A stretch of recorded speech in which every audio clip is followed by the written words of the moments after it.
Sir 1 KG টমেটোর দাম কত জানেন? বলুন তো, লবণ কত করে কিলো? নুন দিয়ে পান্তা ভাত খেয়েছেন?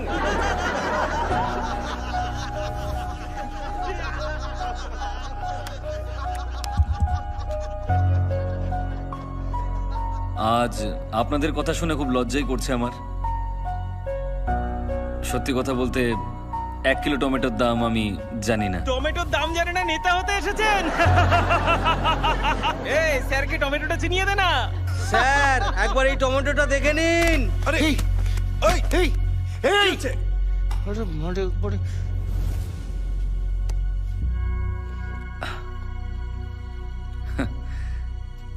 কিন্তু আমি আপনাদেরকে এই টমেটো নিয়ে একটা ক্রাইম স্টোরি শোনাতে পারি। বিশ্বের মাত্র 7টা দেশে টমেটো চাষ হলেও সব দেশেই টমেটো সস খাওয়া হয়। আমাদের দেশে চাষ করা টমেটোর ডিমান্ড সারা বিশ্ব জুড়ে রয়েছে। কিন্তু আরো একটা রহস্য আছে, যারা এখানে টমেটো চাষ করেন তারা খুব তাড়াতাড়ি মারা যান। কেন মারা যান? কারণ এখানে টমেটো যে পরিমাণে চাষ হয় আর তার যা দাম পাওয়া যায়, তার মধ্যে আকাশ পাতাল তফাৎ অন্যান্য দেশের তুলনায়। ধরুন এখানে এই টমেটো বিক্রি করে আর এই টমেটো বিক্রি করে একই দামে। প্রচুর চাহিদা থাকলেও আমি টমেটো কিনছি শুধু ওর কাছ থেকে, আর বাকি লোকজনদেরকে আমি বলছি যে ওর কাছ থেকে টমেটো কিনবেন না। আর টমেটো কতদিন ভালো থাকে? মাত্র 2 দিন। আমি কিন্তু জানি না কার টমেটো আগে নষ্ট হবে, কিন্তু দুজন বিক্রেতাই সবসময় ভয়ে থাকবে। তখন আমি সেই সস কোম্পানিকে সমস্ত টমেটো বিক্রি করে দেব প্রচুর পরিমাণ লাভ রেখে, যেটা আমি কম দামে কিনেছিলাম। আমি শুধু এর কাছ থেকেই কম দামে কিনে নিলাম, আর অন্য টমেটো বিক্রেতার সমস্ত টমেটো নষ্ট হয়ে গেল।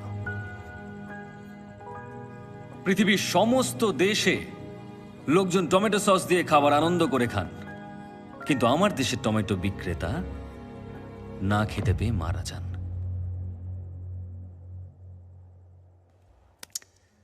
তাই পরের বার যদি আমাকে আপনারা টমেটো ছুঁড়তে চান, তাহলে দয়া করে ওই টমেটো বিক্রেতাদের কথা মনে রাখবেন।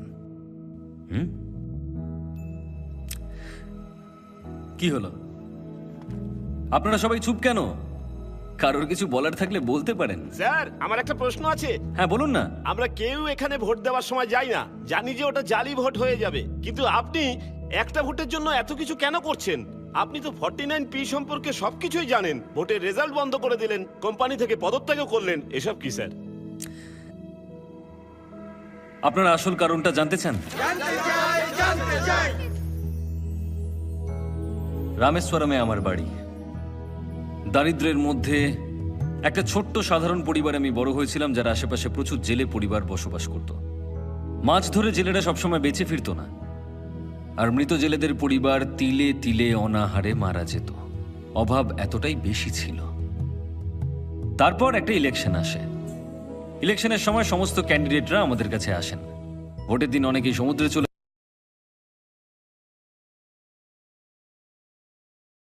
যান, আমিও তাদের সঙ্গে গিয়েছিলাম।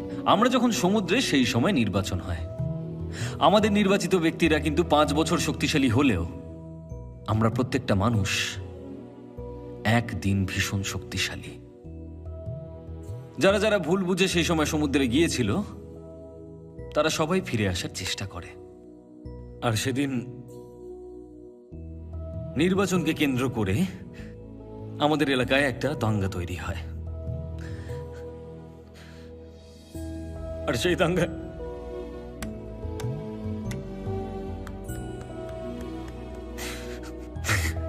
দাঙ্গায় আমার বাবার সঙ্গে 13 জন মানুষ মারা যায়। আর যারা মারা যায়নি তাদের সকলকে আহত করার চেষ্টা করা হয়েছিল, যাতে তারা উঠে দাঁড়াতে না পারে। আমার বাবা দাঙ্গার বিরুদ্ধে লড়েছিল, কিন্তু কেউ আমার বাবাকে বাঁচাতে আসেনি।